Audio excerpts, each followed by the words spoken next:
inyalo chwedi boka kabisa kane ne uneno ng'aduon to ringo mang'ani oringo koni ng'ani oringo koni and kada kan idwa ng'eyo gik mane timore e gweng' ni neno ng'ani tuoro ng'ane nosiep ng'ane. You could never get those kind of things. There was respect.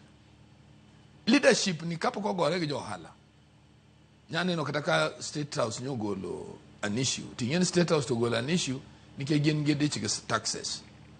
But onego ging'e ni jogi nigo problem in terms of the youth. Gi identifying to joma chamo mogoka gi ng'eny gi gin joma gi. Ting'en ng'ama tin ok onego wega mondo cham gimoro in excess. Nikech mano koro society koro lal. En onego cham gimo kabedo regulated. Makata kama ni en enjoyment magiketo to onego kete men regulated. Koro kono wanka en excess tiketo ne time miuse. Ngeche ni nyalo chako use kata saa 11 odhiambo to saa 3 olore. To saa 3 molore no be koro kudwa neni ni public place. Mbe paro ni mogoka kata mna king'io mogoka gi mira bende gikethore piyo, they are perishable goods. Emo mene kineno kigologi tifuadhogi mondo usgi mapiyo piyo.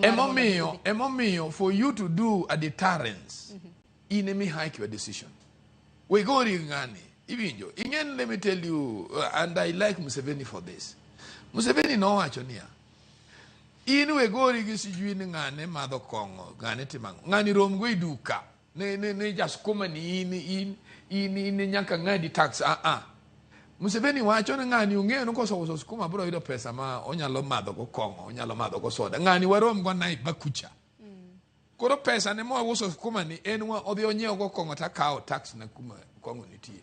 Ng'ato bila ni bende jamogo kani en koro rom kode on a scale mar taxation. Joko we gore kodgi nikech joke moso we community gi idolism ng'eny.